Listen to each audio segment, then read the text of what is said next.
AI has a problem nobody is really talking about. And it's not data. It's not talent. It's not even GPUs. It's memory. Right now, RAM prices are going up. GPUs are impossible to get. Cloud bills are exploding. And if this continues, AI doesn't get more accessible. It gets more expensive, more centralized, and controlled by fewer players. This video is about the hidden AI crisis that could decide who gets to build the future and who gets locked out of it. Let's break this down without buzzwords. When most people think about AI, they think big models, powerful GPUs, and massive datasets. But there's something just as critical, and that's memory. Modern AI models don't just compute, they store, load, and move massive amount of data constantly. And GPUs don't use normal RAM. They rely on something called high bandwidth memory, or HBM. Insanely fast, insanely expensive, and insanely hard to produce. Here's the problem. AI models are getting bigger. Context windows are exploding. Inference runs 24/7 and data centers can't add memory fast enough. So what happens? Prices go up, access goes down, and cloud bills explode. AI becomes less about innovation and more about who can afford to run it. Three trends are colliding at the same time. First, AI models are becoming memory bound, not compute bound. The bottleneck isn't math, it's moving data in and out of memory fast enough.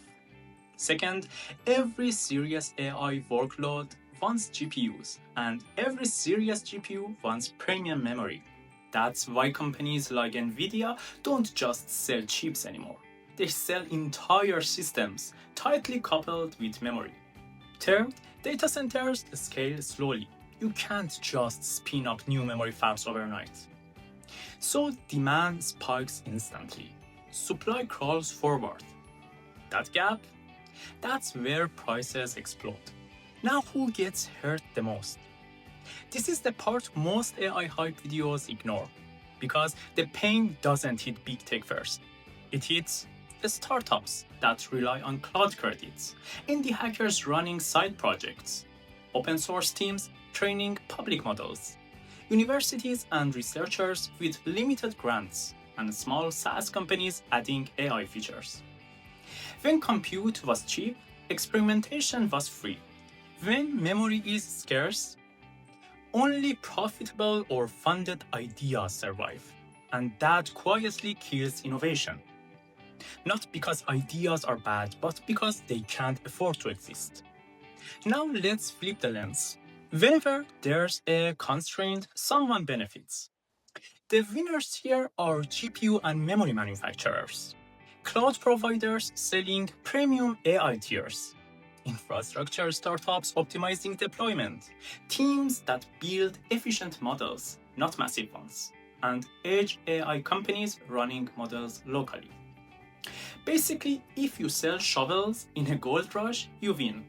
If you need shovels, you pay. This is why AI is slowly becoming less open and more platform controlled. Let's imagine this problem doesn't get solved. Here's what happens. AI becomes centralized.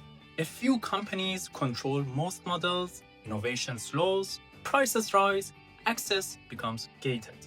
We move toward a world of AI rich versus AI poor, where intelligence is abundant, but only if you can afford the infrastructure. That's not science fiction. That's a very plausible outcome. Now the good news. Constraints force creativity, and there are already solutions emerging.